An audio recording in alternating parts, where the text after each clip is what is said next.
ایک بچے کی ماں کا انتقال ہو گیا، ماں مر گئی، باپ نے دوسری بیوی کی۔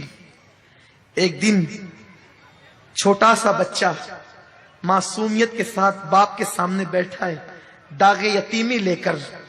باپ نے پوچھا، بیٹا تیری پہلی ماں اچھی تھی کہ دوسری؟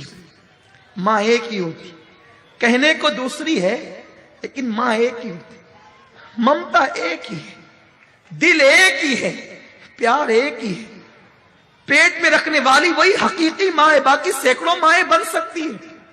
بیٹے تیری پہلی ماں اچھی تھی یا دوسری ماں؟ بیٹے نے کہا، ابا میری پہلی ماں جھوٹی تھی۔ جو ماں مر گئی نا، توجہ سے سن لے جن کے گھروں میں مائیں ہیں، جو پہلی ماں مر گئی نا جو حقیقی تھی وہ جھوٹی تھی، اور میری دوسری ماں سچی ہے۔ باپ نے پوچھا، کیسے بیٹا؟ کہا، ابا جب اسکول نہیں جاتا تھا نا تو کہتی تھی اسکول نہیں جائے گا نا تو ماروں گی، کھانا نہیں دوں گی، شرارت کرے گا نا بھان دوں گی، کھانا نہیں دوں گی۔ لیکن وہ میری ماں جھوٹی تھی، شرارت کرنے پہ کہتی تھی بھان دوں گی، کھانا نہیں دوں گی، لیکن میں اتنی شرارت کر کے آتا تو باندھتی نہیں تھی، بھوکا نہیں رکھتی تھی، سر پہ ہاتھ پھیر پھیر کر اپنے ہاتھ سے کھلاتی تھی۔ بچہ اسے کیا سمجھ ہے؟ تو کہتا ہے وہ جھوٹ بولتی تھی، باندھنے کے لیے کہتی تھی، باندھتی نہیں تھی، سر پہ ہاتھ پھرا پھرا کے کھلاتی تھی، کہتی تھی کھانا نہیں دوں گی، پھر بھی کھلاتی تھی۔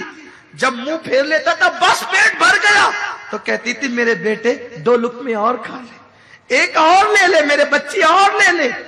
تو وہ میری ماں سچ جھوٹی تھی، کہتی تھی باندھوں گی، ماروں گی، کھانا نہیں دوں گی، لیکن نہ کبھی مارا، نہ کبھی باندھا، نہ کبھی کھانے سے روکا، بلکہ لاڑ لاڑ سے کھلا۔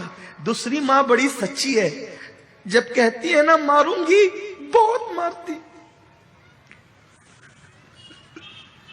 اللہم صلی علی سیدنا و مولانا محمد و آل محمد۔ دوسری ماں بڑی سچی ہے، کہتی ہے نا ماروں گی تو بہت مارتی ہے، کہتی ہے نا کھانا نہیں دوں گی تو پھر دن دن بھر بھوکا رہتا ہوں، کھانا نہیں دیتی۔ ابا دونوں ماؤں میں فرق یہی ہے، وہ جھوٹی تھی، یہ سچی ہے، وہ انتقال کر گئی، یہ موجود ہے۔ اس بچے کو کیا پتا کہ وہ جھوٹی نہیں تھی، اس کی ممتا اسے مجبور کرتی تھی۔ اس کے ہاتھ باندھنے سے پہلے خود بندھ جاتے تھے، اس کے ہاتھ مارنے سے پہلے خود زنجیر پر جاتی تھی۔ تو جیسے خدا دوسرا نہیں ہو سکتا، ویسے کائنات میں دوسری ماں نہیں ہو سکتی۔ جیسے خدا دوسرا نہیں ہو سکتا، ویسے کائنات میں دوسرا باپ نہیں ہو سکتا۔ یہ ممتا جدا ہے، اس کی کوئی مثال نہیں ہے۔